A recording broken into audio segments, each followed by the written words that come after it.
Dans cette vidéo, nous allons voir la notion de fonction en langage C. Une fonction encapsule un traitement particulier qui va ensuite former un tout, qui peut être regroupé sous forme de librairie. Ça augmente la lisibilité d'un programme, ça améliore le débogage et la maintenance de ce programme, et son utilisation se décompose en trois phases. On a d'abord la déclaration de la fonction, ensuite on a la définition de la fonction et l'appel de la fonction. Si on se souvient bien dans les bases du langage C, quand on a présenté la structure d'un programme en C, on a bien précisé qu'en début de programme, on plaçait la déclaration de la fonction, ensuite venait la fonction main, dans laquelle on allait appeler la fonction, et après la fonction main, on plaçait les définitions de fonctions. Les principes associés aux fonctions en C. Donc une fonction peut avoir autant de paramètres que l'on veut, elle peut même ne pas en avoir du tout. Une fonction renvoie une valeur ou pas du tout. Les variables déclarées dans une fonction sont locales à cette fonction. Une fonction possède un point d'entrée. Elle peut éventuellement avoir plusieurs points de sortie à l'aide du mot return. À noter que ça n'est pas une solution à privilégier. Il est préférable d'avoir un seul point de sortie. L'imbrication de fonctions n'est pas autorisée, ce qui veut dire qu'une fonction ne peut pas être déclarée à l'intérieur d'une autre fonction, comme c'est possible dans d'autres langages. Définir une fonction. En quoi est-ce que ça consiste? On a ici un exemple, print table, qui attend trois paramètres, trois doubles, qui sont trois variables nommées start, end et step. On a ici le code que va exécuter la fonction. On peut voir le nom de la fonction, le type de la valeur de retour et les trois doubles qui sont passés en paramètres. La valeur renvoyée, comme là on a indiqué le type de la valeur de retour qui est un int, la valeur qui va être retournée va être la valeur contenue dans la variable lines par le mot-clé return. On voit maintenant comment appeler une fonction. On commence par déclarer la fonction. On fait donc la déclaration consiste à représenter le prototype de la fonction, c'est-à-dire le nom de la fonction, la valeur qu'elle retourne et les paramètres qu'elle attend. Ensuite, on peut appeler cette fonction dans la fonction principale, ici la fonction main. Printable, on lui passe comme paramètre 1.0, end et 3. Le compilateur, lui, c'est qu'il attend 3 doubles, et il va éventuellement faire les conversions en automatique. On voit ici le troisième paramètre qui prend la valeur 3, qui est de type entier, va être converti en type double. La fonction retourne un int, mais la fonction appelante, ici la fonction main, n'utilise pas cette valeur de retour, mais elle peut quand même lancer la fonction printable. Un autre exemple pour appeler une fonction, qui ici la fonction, on utilise une fonction calcul et une fonction addition. On trouve le programme principal et derrière les définitions de fonctions. Et à l'intérieur du programme principal, on peut faire appel à la fonction addition. Quand on exécute le programme, la fonction main s'exécute. Le programme crée une variable val. Ensuite, il va affecter à val la valeur de retour de la fonction addition. Donc, il exécute la fonction addition. On exécute float tmp, tmp calcul. On voit ici que calcul c'est une fonction, donc on fait appel à la fonction calcul en lui passant les paramètres 2.5 et 3. Plus on fait appel une deuxième fois à la fonction calcul en passant les paramètres 5 et 7.2. La fonction calcul fait un calcul de moyenne tout simple. Et Au retour de la fonction addition, on retourne TMP. Cette valeur qui aura été retournée va être stockée dans val, ensuite elle pourra être imprimée. On va maintenant s'intéresser aux variables locales aux fonctions et aux règles de visibilité de ces variables.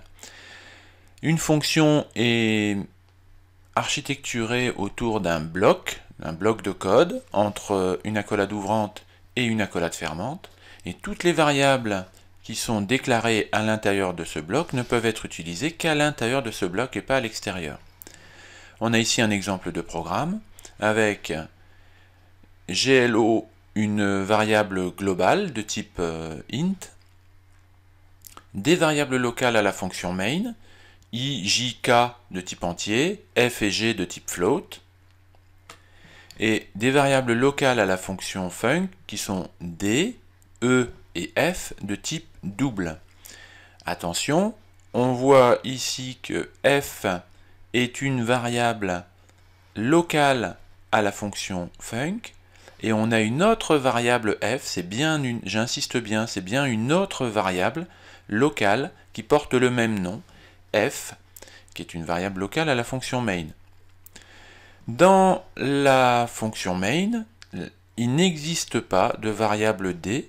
Elle a été déclarée comme variable locale à la fonction func, mais elle n'est pas connue de la fonction main. Donc là, ça va nous générer un message d'erreur. À l'intérieur de la fonction func, quand on fait appel à la variable f, on fait appel à la variable f locale à la fonction func et en aucun cas à la variable locale de la fonction main. Attention, c'est des sources d'erreur, des sources de confusion. Ici, le compilateur à l'intérieur de la fonction func ne connaît pas les variables i et g qui ont été déclarées dans la fonction main. On s'intéresse maintenant au passage de paramètres aux fonctions. Quand une fonction est appelée, donc ces paramètres sont copiés, c'est ce que l'on appelle un passage de paramètres par valeur. La fonction travaille donc sur des copies des paramètres et ne peut pas les modifier. On sait le passage de paramètres par référence se fait en utilisant des pointeurs, c'est ce que nous verrons un petit peu plus loin. La fonction scanf que l'on utilise depuis quelque temps travaille avec des pointeurs, c'est pourquoi on utilise le fameux et commercial qui retourne l'adresse de la variable. On voit ici un exemple de passage de paramètres par valeur. La fonction ECH qui va faire un échange attend deux paramètres de type entier, x et y. Qu'est-ce qu'elle fait? Elle utilise un tampon, elle sauvegarde la valeur de x dans le tampon, ensuite x prend la valeur de y, et y prend la valeur de tampon. Donc, à la fin de l'exécution de la fonction ECH, la valeur qui était dans x est passée dans y, la valeur de y est passée dans x. Maintenant, quand on exécute, on s'aperçoit que le résultat est toujours le même, rien n'a changé. On a A qui vaut 5, B qui vaut 8, on passe A et B à la fonction ECH, la fonction ECH prend les valeurs, les échange, mais à la sortie de la fonction ECH, A vaut toujours 5 et B vaut toujours 8. A et B sont les variables locales à main, la fonction ne peut pas modifier leurs valeurs. Pour le faire, il faudrait utiliser un passage de paramètres par adresse, et donc passer l'adresse de ces variables. On verra ça un petit peu plus tard. Un autre exemple ici avec une fonction change qui reçoit un paramètre de type entier et qui va le multiplier par 100. On appelle la fonction change, on lui passe en paramètre la valeur 5, et au final, à l'intérieur de la fonction change, on voit v égale 500. Après l'appel de la fonction change, var n'a toujours pas changé. On a passé var, on a passé la valeur de var, mais on n'a pas passé la variable en elle-même. Donc à l'intérieur de change, on travaille sur la valeur de var qui a été passée, mais en aucun cas, on ne modifie la valeur de var. Maintenant, on s'intéresse aux fonctions qui retournent une valeur au programme. On reprend notre code avec la fonction change. La fonction change retourne une valeur. Par exemple, là, on multiplie la valeur passée en paramètre par 100 et on lui additionne 1. Ce qui nous donne pour le programme, à l'intérieur de la fonction change, on a v qui vaut 500. Ensuite, le programme principal, on affiche dans main var égale 5, ce qui est normal. Et ensuite, dans main, valeur égale la valeur de retour, puisque valeur ici prend la valeur retournée par la fonction change. Et là, on a bien récupéré 501. La fonction change a fait un traitement à partir d'une variable qui lui a été passée en paramètre, et ce traitement a été retourné avec la fonction return. Dans le programme principal, cette valeur qui a été calculée par la fonction change est récupérée par la variable valeur. On peut maintenant l'afficher et travailler avec. Une fonction se termine et rend la main au code appelant lorsque l'exécution du code rencontre l'instruction return. Soit return expression, donc ça va retourner une valeur, ou return tout simplement. C'est ce que l'on peut voir ici dans la fonction return val. On a ici un exemple. Si on passe un paramètre de type int, la variable s'appelle v, si v est égal à 10, à ce moment-là on fait return 2 fois v, donc là on retournera à 20, sinon on va retourner 3 fois v. Ce qui nous donne, quand on exécute ce code-là, on passe en paramètre à la fonction return val la valeur var qui vaut 5. À l'intérieur de la fonction, la valeur 5 est affectée à la variable v. V n'est pas égal à 10, donc on va retourner 3 fois v. C'est ce que l'on voit ici. À l'intérieur de return val, on n'affiche rien. La fonction main affiche var égale 5 et la valeur qui a été retournée, c'est 3 fois 5, donc 15. On va maintenant regarder comment passer un tableau en paramètre à une fonction. Un tableau peut être passé en paramètre à une fonction comme une simple variable de type int. Seulement, il ne peut pas être retourné comme résultat d'exécution d'une fonction. La longueur du tableau n'a pas à être définie à la déclaration de la fonction. Et le tableau peut être modifié à l'intérieur de la fonction, à la différence d'une simple variable de type int ou float. Pourquoi? Parce qu'il est passé par référence ou par adresse et non pas par valeur. Regardons un petit exemple de code. Donc une fonction qui permet de faire une somme, qui reçoit en paramètre un tableau. J'attire votre attention sur le fait que le tableau ici, on peut remarquer que x est un tableau dont on n'a pas défini la taille. Le deuxième paramètre de la fonction est un entier qui là va nous permettre de définir le nombre d'éléments que l'on passe dans le tableau. La fonction main définit un entier i et un tableau p de 6 entiers. On voit ici que les valeurs des 6 entiers ont été définies. On passe en paramètre le tableau à la fonction somme. On peut remarquer que ce que l'on passe, c'est juste le nom du tableau. On ne lui donne pas sa taille. On pourra voir un petit peu plus tard que ce que l'on fait là, c'est simplement passer l'adresse de la première case du tableau, P représentant, P en fait le nom du tableau correspond à l'adresse du tableau. Après la fonction somme, on a une petite boucle qui est faite de 0 à 6 pour afficher les différentes cases du tableau. Maintenant, regardons de plus près ce que fait la fonction somme.